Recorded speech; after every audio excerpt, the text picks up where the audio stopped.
Diqqət! Qış yenidən üzünü göstərir. Sinoptiklərdən əhaliyə ciddi xəbərdarlıq var.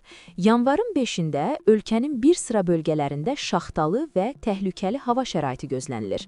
Xüsusilə gecə saatlarında yollar buz bağlaya bilər. Bəs hansı bölgələr risk altındadır? Detallar indi Xəbər bürosunda. Milli Hidrometeorologiya Xidmətinin yaydığı rəsmi məlumata görə, yanvarın 5-də Bakıda və Abşeron yarımadasında hava şəraiti dəyişkən buludlu olacaq. Gün ərzində arabir tutulma müşahidə olunsa da, əsasən yağmursuz hava gözlənilir. Mülayim cənub-qərb küləyi əsəcək. Havanın temperaturu Bakıda və Abşeron yarımadasında gecə saatlarında 1-3 dərəcə isti, gündüz isə 9-14 dərəcə isti təşkil edəcək. Atmosfer təzyiqi 768 mm civə sütunu, nisbi rütubəti isə 55-65% olacaq. Ölkənin rayonlarında da əsasən yağmursuz hava hökm sürəcək. Bəzi ərazilərdə arabir duman gözlənilir. Mülayim qərb küləyi əsəcək.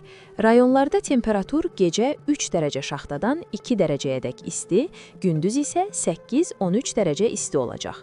Dağlıq ərazilərdə isə vəziyyət daha risklidir. Gecə saatlarında temperaturun 5-10 dərəcə şaxtaya düşəcəyi, gündüz isə 1 dərəcə şaxtadan 4 dərəcəyədək isti olacağı proqnozlaşdırılır. Sinoptiklər bəzi dağ yollarında buz bağlama ehtimalının yüksək olduğunu bildirir və sürücülərə ehtiyatlı olmağı tövsiyə edirlər. Sizcə bu şaxtalı hava şəraiti gündəlik həyatınıza təsir edəcəkmi? Xəbər bürosuna abunə olmağı, videonu bəyənməyi və xəbərləri qaçırmamaq üçün bildirişləri aktiv etməyi